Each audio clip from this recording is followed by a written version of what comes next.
Westfield Redevelopment Commission meeting of November 21, 2022. John, would you take roll call, please? Joe Plankus, Here? Doug Holtz, Here. Jill Doyle, Here. Bob Beaudry, Linda Noss, Here. Mike Steele. Mike Steele. Okay, Mike indicated he probably would not be here tonight. So Okay. I just thought in case he had zoomed in. Okay, first item, we have a quorum. First item on the agenda is approval of the Redevelopment Commission meeting minutes for September 19th. Do we have any changes, corrections for those minutes?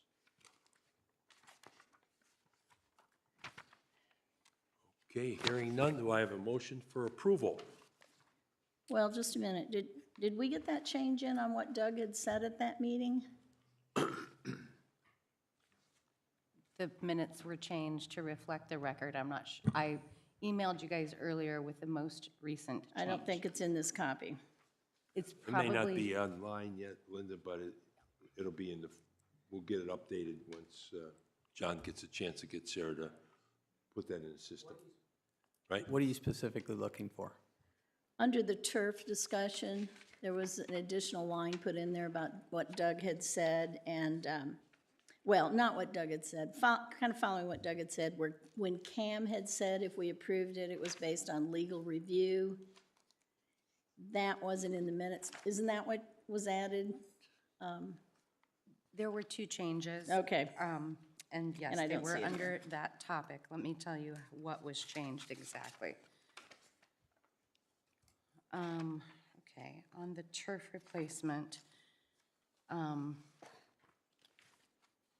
okay, what was added was a line that says, Cam Starn stated that approval would be based on legal review and changes made before execution and put into place, and that you had noted that the language was too broad, and that was changed to read, it had said that the financials were too broad, but it should have been that the allocation area was broad, I believe.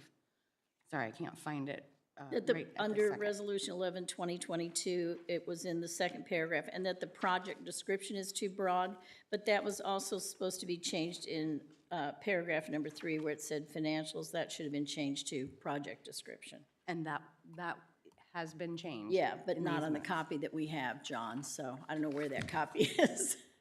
I think it was sent out She to did us that late today. today, Linda, so it will be reflected. We'll change the link once John gets that copy, the link to tonight's agenda. Okay, so But we do have the corrected copy. we're voting on the one that we received by email, not this one. Okay. That's all right. correct. Thanks, that's all. I want. Okay. Okay, motion for approval. So moved. Okay, motion Doug Holtz. I have a second. Second. Second, Jill Doyle. All in favor, please signify by saying aye. John, take roll, please. Linda Noss, Aye. Bob Beaudry, Yeah. Jill Doyle, Aye. Doug Holtz, Aye. Joe Plankus. Aye. Thank you, John. Okay, second item on the agenda is the approval of the minutes for the Redevelopment Commission meeting of October 13th, 2022. We have any corrections, changes to the minutes? I have one for you. Okay. In the copy that I sent you by email, I realized I omitted the word minutes under the approval of the Redevelopment Commission minutes, second paragraph. I said the September 19th, 2022, the word minutes should be there. Oh, yeah. So I have added that also, so we Okay. can make sure. And that was in your email, Marla? That's Yeah, correct. okay. Yep. So as modified, we now have a corrected copy. Yes, sir. Okay. Okay. Do I have a motion for approval? I'll move, make the motion. Okay, a motion by Bob Beaudry. Do I have a second? I'll second that motion. All in favor, please signify by saying aye. John? Joe Plankus, Aye. Doug Holtz, Aye. Jill Doyle, Aye. Bob Beaudry, Yes. Linda Noss, Aye. Okay, motion passes 5-0. Next item on the agenda are the approval of claims, and there was an email late. And first of all, we are removing the Taft items from the consideration this evening, and Jeremy will address that a little later. The other item is, you indicated a difference in the added numbers, Linda? and Yeah, in we income this corrected that, afternoon? and it should be posted shortly. The corrected version should be in your packet.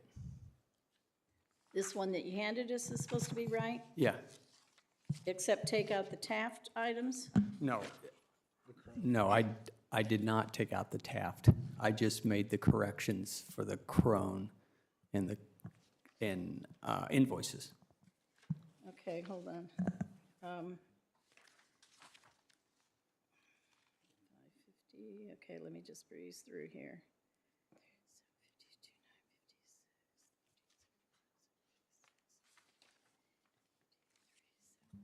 And the all areas we are putting under the Grand Junction TIF, the 890. That is correct. 375? That is correct. Okay, so if that adds up to what I had in my email,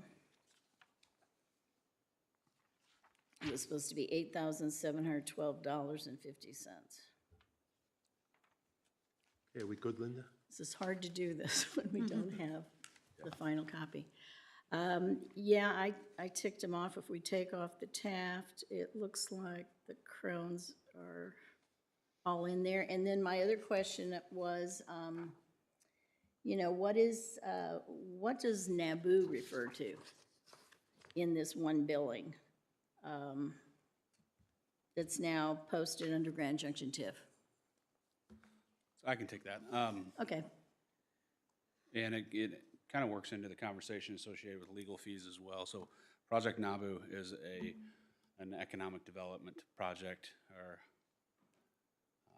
agreement that we are pursuing currently. And that's about all we can say about it right now. But Mr. Treat, as well as the Taft team, have been working in the background, supporting us in our efforts to be able to land. Complete that project. A significant project for the city. it's a development. It is an unnamed development that is working to select a home for their future. Okay, We, as the city, work that deal in the background prior to it becoming public, not only for their protection, but for our own as well. Oh, they're requesting confidentiality agreement. Correct, yes. So we have to meet those It's a requirements. confidential development pursuit that is not public at this point. and it being posted under Grand Junction TIF then is appropriate. Yes. Okay, I'll make a motion then to approve the O.W. Crone invoices for payment tonight, withdrawing all of the Taft invoices for consideration next month, and Jeremy will cover that later. Do I have a second? I'll second. Okay, second by Jill Doyle, motion by Jill Plankus to approve the Crone invoices for this evening. And I All have a in favor? question. Are we over the TIF amounts in our budget from 2022 For services? for East Side and Grand Junction TIFs? Did you check that number today? I did, hold on. Okay,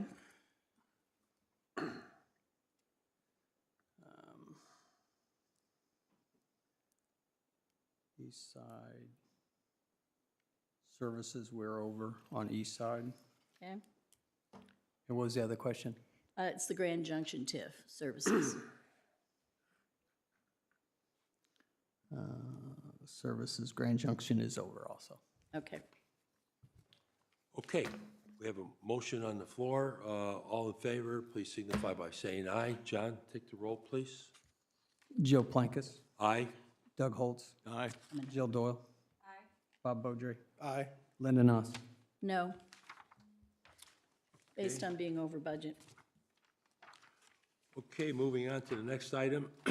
Ratification of current Grant Park use agreements. Matt, is there anything you would like to add on this 335 pages of contracts? Yeah, nothing too noteworthy. The two contracts that you saw, the two types of contracts were our use agreements and then our sponsorship agreements. I think just to note is you'll start to see more 2023 contracts start to come through as we start to really plan out our 2023 and beyond schedule. So beyond that, I'm happy to take on any questions you guys might have at this time. Okay. Any questions for Matt in regards to those user agreements? There were several sponsorships in there, and these addendum agreements, lots of those. So Yes. can you just touch on how we're gonna keep seeing these, or what? Yeah, so during this round, I think you'll have some ISL game addendums that were in there. That is quite the schedule to move about, and our goal is to, of course, contract everything that happens. Sometimes games get added last minute, sometimes games get moved within a week. So our team works really hard to make sure that we're following that movement and then contracting for such movement.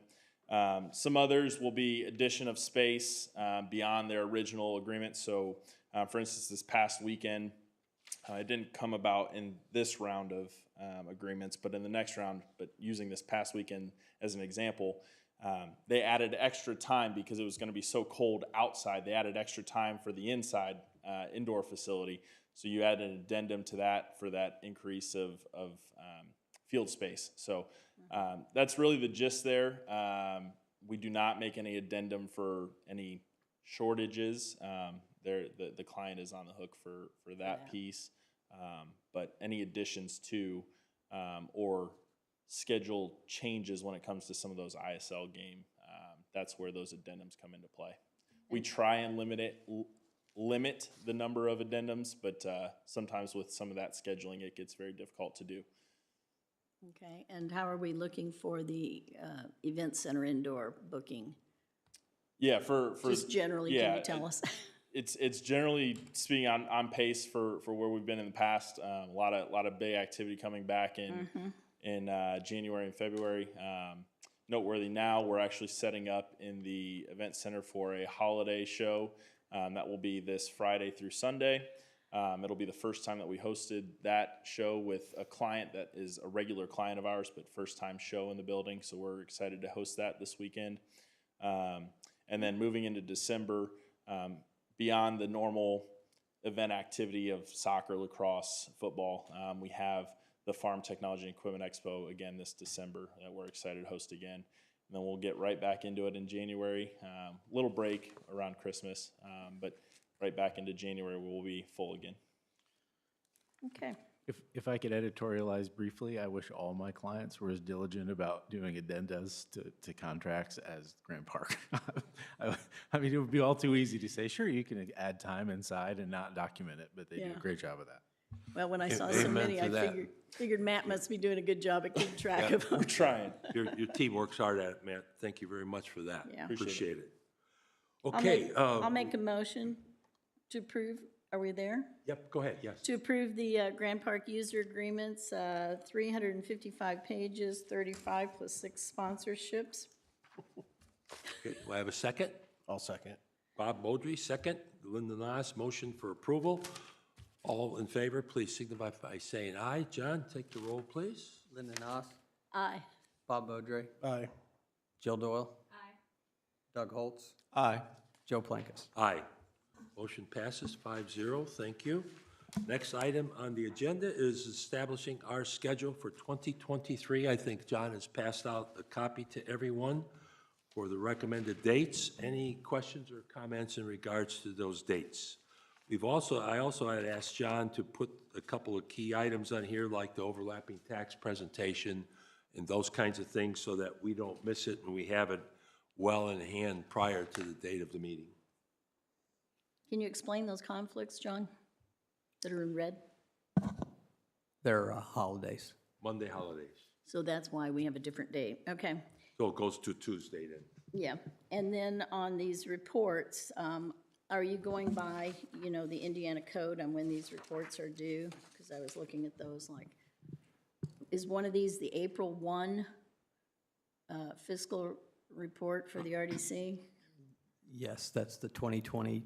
that would be the annual? 22 annual RDC. Okay, and the April 15th report that's due to the mayor and council and all, which usually comes out early, which one is that? That is the 22 annual RDC report. That's the annual report. Okay, well, there's actually two, the one that clerk treasurer does and the other one. Okay, and then the June 15th report, is that, The pass-through resolution. that's the pass-through versus, okay. the annual presentation to taxing units, which is listed That- after that- August 1st. Yeah, the date, I believe, Is is that the not- overlapping? Yes. Okay, And that just needs to happen sometime during the calendar year. There's not a Right. specific date in statute. yeah. And the neutralization report, that is August 1st?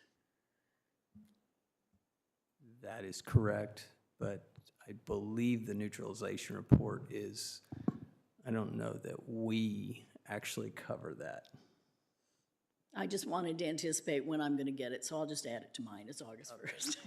Hopefully we get it before, before that. Yeah. Okay, and Crone does that in advance of the deadline and then disseminates it. and sends it out, yeah. And we have to choose the percentage of capture by, what is that, June 15th, I think? June 5th, that's the pass-through resolution, yeah. Yeah. Okay, June just 15th. wanted to make sure I was understanding what you had there, thank you. Okay, so with those comments, any other comments from commission members? Otherwise, I'll look forward to a motion for approval. So moved. Okay, I'll second that. Motion by Doug Holt, second by Joe Plankus for approval of the calendar as presented for 2023. All in favor, please signify by saying aye. John, please take the roll. Joe Plankus, Aye. Doug Holtz. Aye. Jill Doyle. Aye. Bob Beaudry. Aye. Linda Knopf. Aye. Okay, motion passes 5-0. Thank you. Next item on the agenda is Resolution 14-2022, a public hearing and the confirmatory resolution on Osborne Trails. Jeremy? Yeah, certainly. I'll give a little lead in before you open your public hearing. We've talked about this subject a couple times, specifically on September 19th and the previous meeting. We talked about the declaratory resolution which you approved establishing the Osborne Trails Economic Development Area, which consists of two allocation areas, the Osborne Trails South Allocation Area and the Osborne Trails Allocation Area. You may recall the Osborne Trails Allocation Area is specific to the age-restricted residential component. Following the process, on October 3rd, the Plan Commission approved the order concurring with the establishment of the Economic Development Area. And then on October 10th, Council approved the order and the declaratory resolution. So tonight, having been properly noticed, you will hold a public hearing on the declaratory resolution, and then you will consider the confirmatory resolution that establishes the Economic Development Area. Any questions before the public hearing? Okay, thank you, Jeremy. Yep. Appreciate it. Okay, we will open up the public hearing at 6:18. Kevin, do we have anything from residents in regards to emails or cards that they provided to you? No emails or contact to our department. Okay, we'll give it a minute here in case anyone is online and would like to submit any comments, and we'll give them a few seconds here to do that.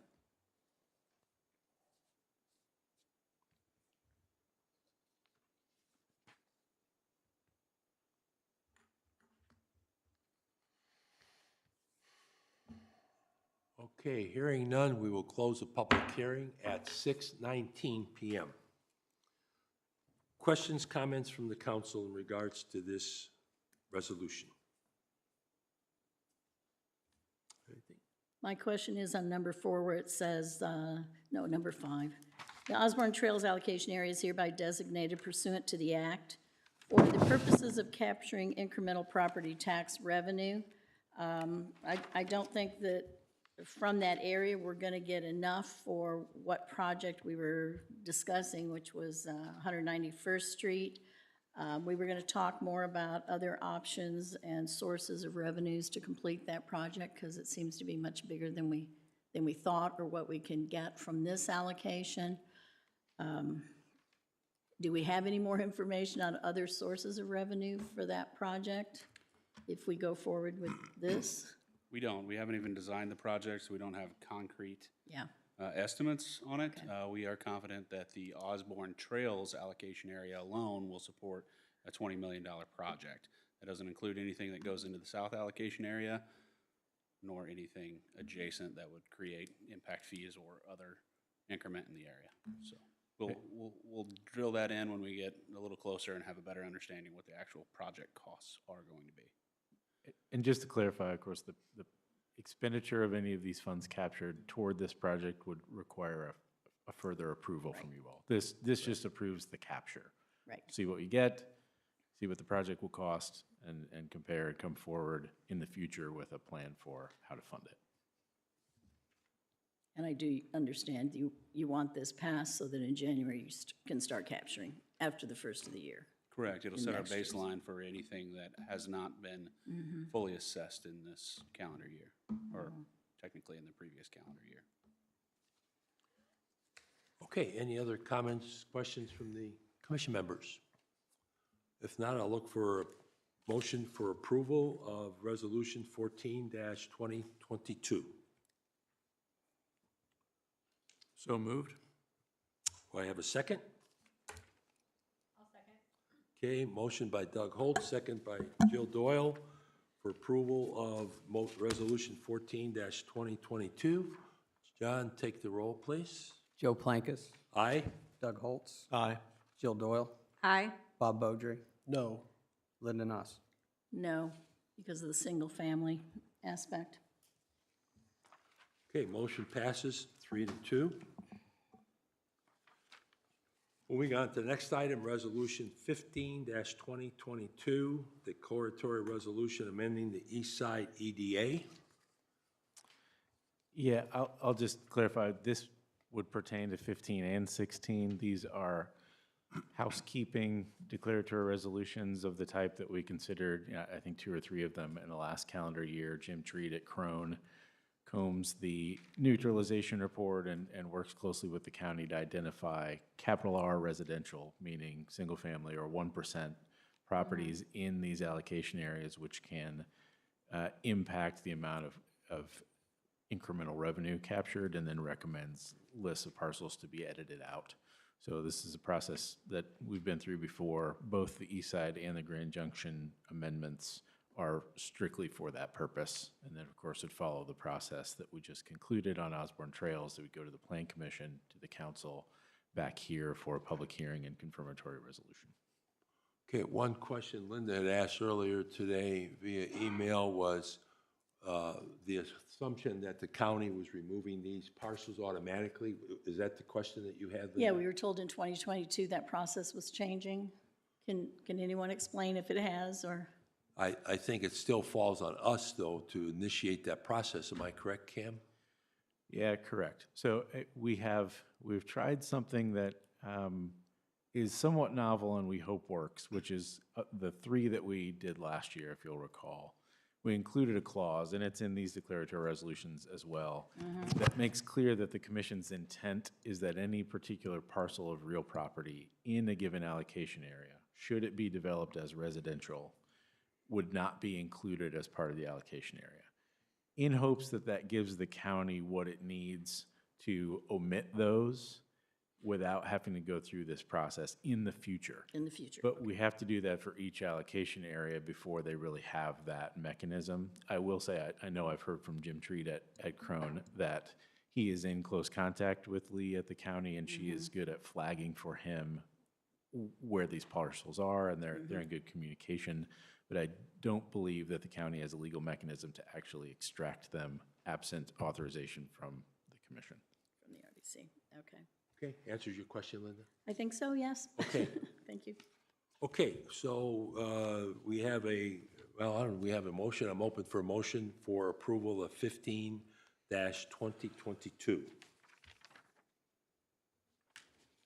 So moved.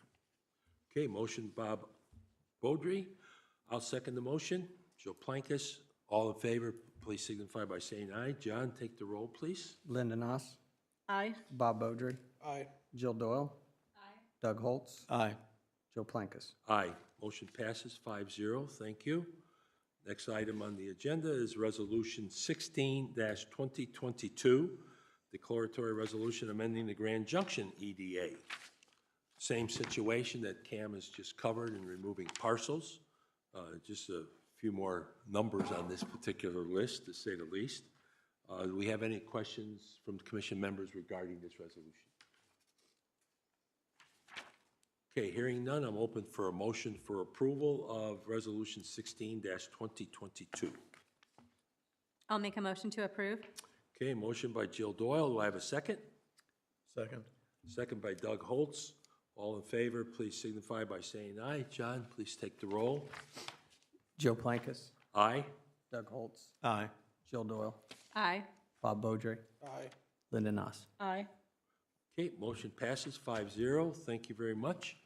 Next one is Resolution 18-2022, Aptiv Training Grant. Jeremy? Thank you, and before we move on to that one, I did want to give some accolades to Leanne Hebler, of our IT department. She's our GIS coordinator. She made that process with extracting those residential parcel numbers. Leanne does a great extremely- job. Extremely simple, for us at least, and so that's much appreciated. I just wanted to give Pass her our a little- thank you on to her, yeah, Jeremy, give if her a you little would. credit, so. On to the next one, Resolution 18-2022 is a resolution incentivizing an expansion of the Aptiv development.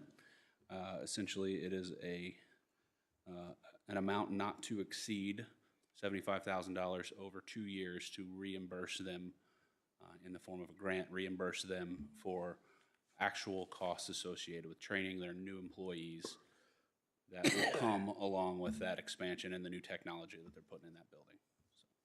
So, happy to try to answer any questions. I know you all. I think we've all had the opportunity to tour the facility. Were you able to get out there, Bob? No. No? Okay, I know Linda was out there and Jill and Doug and I, and it's quite a facility.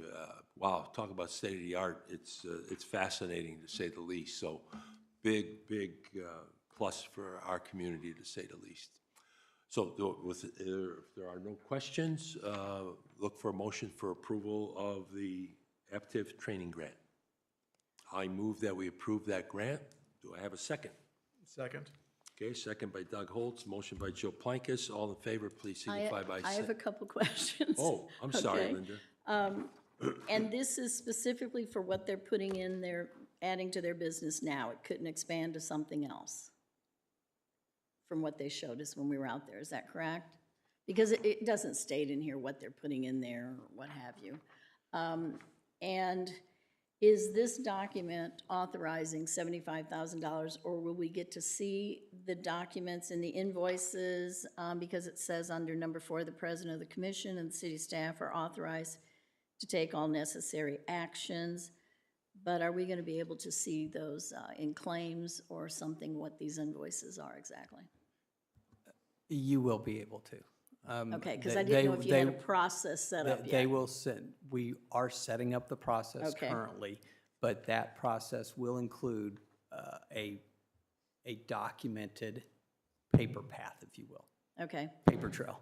so like, is this $75,000, is that showing up in a budget item somewhere? It will in. Over 2 in the- years. Yeah, in the services line is where it'll probably go. That's where I've got it actually for next year right now. But I've not updated our budget to include that and a couple of other things yet, so. Okay. But as soon as I do, I will circulate that to the to this group. Okay. And for everybody's review and So we comment. under- Yeah, so we understand where it is. Okay. Okay. Any other questions? Okay, if not, ready for a vote. John, if you'll take roll call, please. Linda Knopf, Aye. Bob Beaudry, Aye. Jill Doyle, Aye. Doug Holtz, Aye. Joe Plankus. Aye, motion passes 5-0. Now, Can I I have do a have que- one question. Oh, sorry. I do have one question, John. Are we going to get a resolution 17-2022 somewhere down the road, since we skipped the Good number? job, that was my question.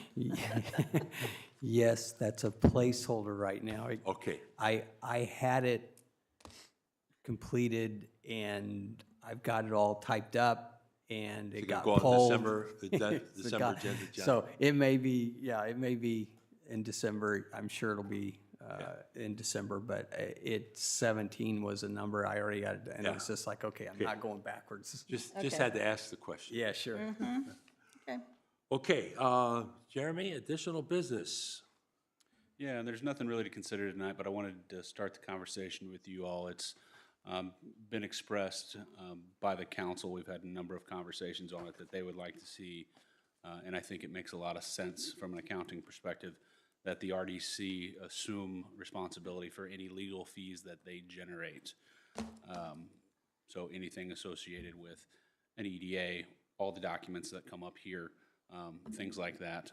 So I wanted to get that in front of you tonight to start the discussion, so that way, when we get back together in December, we'll have a noticed public hearing for an appropriation ordinance that would be you all appropriating funds from the economic development areas to cover not only, well, to cover all the expenses of the RDC that have been consumed this year. So the invoices that you have seen that we're going to get further detail on later, and then also anything that has already been paid by the city from out of the administrative legal line that is applicable to the RDC. So we'll the amount of the appropriation right now and what we are forecasting is $400,000. Some of that, extensive amount of that is associated with the Grand Park RFP process.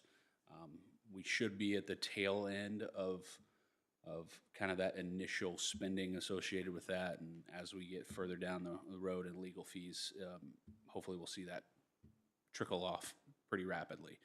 There are going to be dollars in the 2023 budget for some additional services associated with that, but we've done our best to forecast what we think the RDC is going to consume from a legal perspective on an annual basis to account for 2023. So we shouldn't have to do this in the future, but in the future, you all will see the invoices for the work that you all generate. So wanted to just Jeremy, start this is a retroactive allocation? Yeah, so it is. So we're going back through all of 2022 and All saying of 2022 will it's shift. time to pony up our expenses. Correct, yeah. Okay. So there's about $150,000 worth of fees that have already been paid by the city, city general fund. So those will get shifted into, it'll get balanced back into RDC once that appropriation ordinance is considered. And that it is in front of council right now as well, so this is all assuming that they approve it. So on we're Monday. retroactively being charged with the expenses. Is there a retroactive adjustment to the budget to grant us that money in the budget? So the appropriation ordinance will establish that amount of money in the RDC budget. So yes, it is a retroactive action. It's not an additional appropriation because there was never funds appropriated, so it is an appropriation of funds resolution, and the ordinances that's being considered at council now. Thank you. Very good. Thank you, Jeremy. Any questions for Jeremy? Yeah, can you detail a little more about that? Because, for example, in the administrative account, we have put legal fees before, where it's legal work on an EDA or a TIF district, which then comes up with a bond, and then we put the issuance costs into the bond. Do those issuance costs ever get credited back to that account that the legal fees were taken out of? Because they can be significant, those issuance costs. They should, yes. But have they? That I don't know.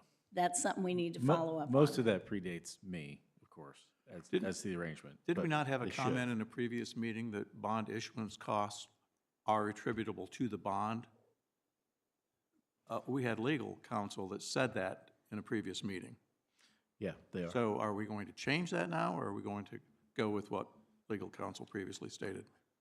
What I'm saying is not a change. Okay. They're attributable to the bond. I think the question is, to the extent that there are fees paid up to, and often here's the mechanism, if there is a project or a bond that's upcoming that's tracked in a separate matter, that's our term, so it's coded separately, and we typically carry those to be paid out of proceeds at the bond closing.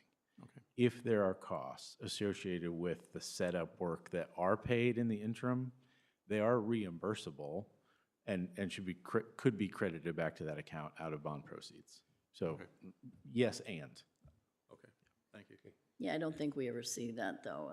And quite honestly, that is a function of the clerk's office. I am assuming that they do what they're supposed to do over there. I don't know if Marla has any input on how that all transpires, but to my knowledge, it's always been done appropriately. Yeah, so technically, the RDC currently does not have an operating fund. So it's a little confusing when we're talking about appropriating dollars to an appropriation line that doesn't exist. So I don't know how we're going to retroactively do that. I have spoken with Cindy about it, I've spoken with Misha about it. Our opinion is, and we're meeting with our attorney, we've asked questions of SBOA and DLGF, and because it has been somewhat unclear, we're not even positive it's legal. So I would say, if we don't know how you would know. We certainly don't understand appropriating funds out of the general fund to a non-existent fund currently. You don't have any legal lines in the budget, the 2022 or 2023 budget. You have consulting services, and we do agree that anytime you're going to issue a bond, that those funds can be taken out of the bond proceeds. But there's also a question of, you want to appropriate the funds into the East Side TIF for an RFP for Grand Park, which is in the Grand Junction TIF. So all I can say at this point is we're still confused. These conversations aren't really happening with our office. We are having conversations with the council, but for now, that's my best advice and my understanding of the situation currently. Do you have a timetable to resolve the issue, Marla? I mean, if it's an issue of mechanics, it sounds like you need to be talking to Cam and or Manny and the clerk, someone, and Cindy, because she's obviously the chief financial officer for us. Absolutely. And so those conversations are kind of ongoing, but because it was only just introduced at the last council meeting, nothing has passed. So we're still kind of waiting for council to chime in on what their opinion is. So while it's perfectly fine to have a discussion about it, that's our opinion currently. I think we'll know more come the next council meeting, but it is largely dependent on what council The council votes on it decides. on the 28th, if I'm not mistaken. Correct. Mike, is that correct? So after that, that'd be the meeting to resolve what you need to do. I think And it so. sounds like that's the plan. I think so, yes. Okay. We, like I said, we are waiting for answers from DLGF, but Jeremy's explanation helps because we didn't even know what to explain to them about exactly what the plan was. So, Okay. You said one thing there that was confusing to me. You said that we were additionally appropriating general fund dollars to a fund that doesn't exist, and I don't know what you mean by that. well, you don't have an RDC operating fund. You have all your different TIF funds. I understand, but there's no general fund dollars going to it. So that doesn't, it's RDC dollars going to an RDC operating fund. I understand that the appropriation code has not been established, which Cindy and I talked about at the city council meeting several months ago when the original additional appropriation ordinance was introduced that included this money. Then the council requested that we wipe all of those things away, come back with a new appropriation, additional appropriation for 2 public safety items, which is what we did. So the conversation didn't just start 2 weeks ago. Okay. It started 6 months ago and then was officially introduced in October I believe first meeting in October. Okay. So as I understand it, the only thing that has to happen is there has to be an appropriation code set up that this body then appropriates funds to, which allows that transfer to happen. Okay, so you're suggesting that I don't know if it's been done, and I apologize. You want her to establish a dimension code for RDC legal services under, We identified the east side TIF that would then get transferred from the other TIFs to that fund to balance out the accounting at the end of the year. so you're wanting to use East Side TIF as your We transfer? could also, if you would prefer, establish a legal code, appropriation code for every one of the TIF districts that has funds approved to those budgets, so that way when it's drawn down, they can apply to those specific economic development areas. I maybe mistakenly assumed that having one that would then get balanced behind the scenes with transfers from the different economic development areas to make the accounting balance at the end of the year. I am happy to sit down with you all and discuss this. I think we have to. Yeah, there's no problem. So far, it's very, very confusing. I think your suggestion, Jeremy, that you set up a separate account number for each TIF district for legal expenses probably makes the most sense. It does. It's really hard to budget that way because it's pretty hard for us to forecast what business is going to happen in Yeah, what that's economic true. development area. So to me, it makes the most sense to have a lump sum. Yeah. Scratch that last suggestion. Okay. What I will say is, I think we all agree that legal services for EDAs can be taken out of each individual TIF fund. So I like the idea of having maybe those legal lines for the TIFs when they are pertinent to that specific EDA. I am still a little bit concerned and would say that legal, like for Cam's time here during your meeting, it's an administrative function. It has nothing to do with TIF dollars. We have to have a lawyer, right, for RDC. But I think we have to further those conversations. I think for sure. between you, Jeremy, and Cindy, you can get it resolved. I think so too, and I think the urgency is to get this resolved for 2022. We can work on the details of 2023 much beyond December 28th. Is when our Yeah, final because we need to approval. make a bunch of moves here before the end of the year, and we have to have the mechanism there to be able to do that. Exactly, that's correct. But I think sometimes most of these legal expenses are not for anything happening in the East Side TIF or anything that's happening in some of the established ones. It's very often for these new EDAs that we're setting up, who probably aren't gonna have revenues for 2 years. So how do we then get the right charges to the right EDAs? Because we currently have, I think, 24, maybe 20, considering 25 with Osborne. But, I mean, you can tell me if I'm wrong, but from what I understand, a lot of the legal work and treat work is on things, or on TIFs that don't have any income, any revenues to put this against. So when you're saying, I agree we should have more per TIF district, but to just then say, well, we have no money there, so let's just take it out of the East Side TIF. I think we have to consider that in the conversation here. I think you see it in our services line currently, and we're working to resolve that. When you have Yeah, that's problematic too. a brand-new economic development area, as you stated, it may not have increment for X number of years. Yeah.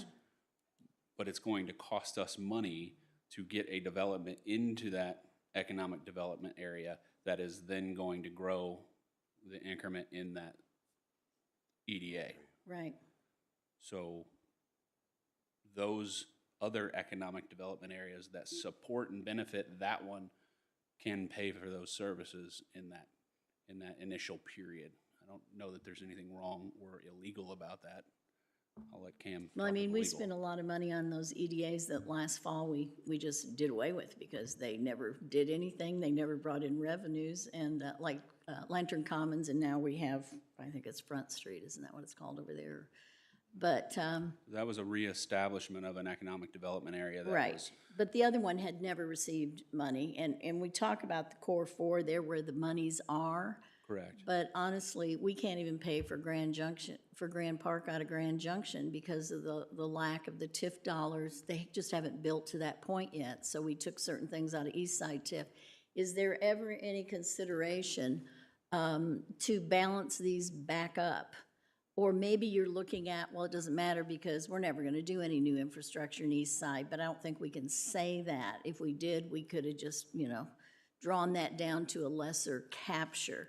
But we're continuing to capture 100% for the East Side TIF, and we're really paying it out to these other areas. I know that sounds confusing, but I think we kind of have, if we're going to set up these EDAs, at some point we expect the TIF revenues to cover what it costs to set them up and get development in there, et cetera, et cetera. And that is certainly the expectation. It just takes Yeah. some runway to do that. But at some point, is there a way to reconcile the money or reappropriate the money or move the money around? Because we are at 100% capture on all of our TIFs, but they don't necessarily pay for their areas. And I would say like a State Road 32, if that were under, if we were using TIF dollars, that probably benefits, a lot of areas. But purely in the way TIFs used to be set up years ago, you were only allowed to spend the TIF in that area. Like the Village Park, we don't pull money out of there because it's just for the Village Park.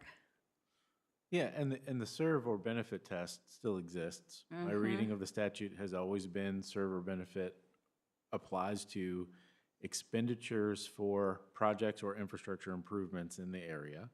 And serve or benefit means you can go outside the area so long as you make that finding that it serves or benefits the area where you're pulling the funds.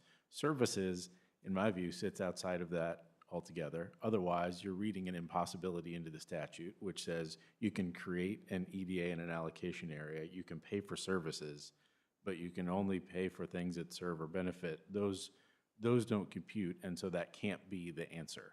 So I don't think that services necessarily have to be tied directly to an specific allocation area. So what about in these- Legally, from an accounting standpoint, I can understand why that would make sense.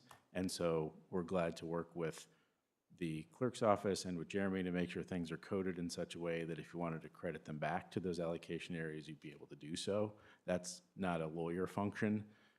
Legally, I think being able to pull from areas where you have resources to fund the activities of council and consultants to the commission is consistent with statute. And then when we have these TIF areas like Wheeler Landing and SEP, of course, we're never going to take any of their dollars go to them. In the sub-allocated portion. In the of those, sub-allocated yeah. areas. And years ago, we didn't do that, but we started doing that now. So we wouldn't think of taking any of those TIF dollars to use for Grand Park or anything else. I'm just saying, look at the whole thing. That's not to say you couldn't, so long as you would conclude as a body that it serves or benefits that allocation area. I mean, that's the connection point. So nothing is a foregone conclusion other than that's the bar. And Okay. I those just want to two- have this conversation because I don't think we've had it before. Those two sub-allocated areas, specifically Wheeler, are established in a manner that it doesn't capture all the increment, and whatever is left stays in that Grand Junction EDA. And that one in particular is like a 7-year payback on the infrastructure, and then it will all flow back to the Grand Junction Economic Development Area. So eventually, yes, it all flows back to support Grand Park. This is infrastructure that not only benefits and makes that development developable, but also is creating a new gateway into Grand Park to alleviate some of the other roads that serve and benefit that area. If that makes sense. So do we know, looking forward, when we set up the debt for Grand Junction Plaza for that area, how is that going to be paid for?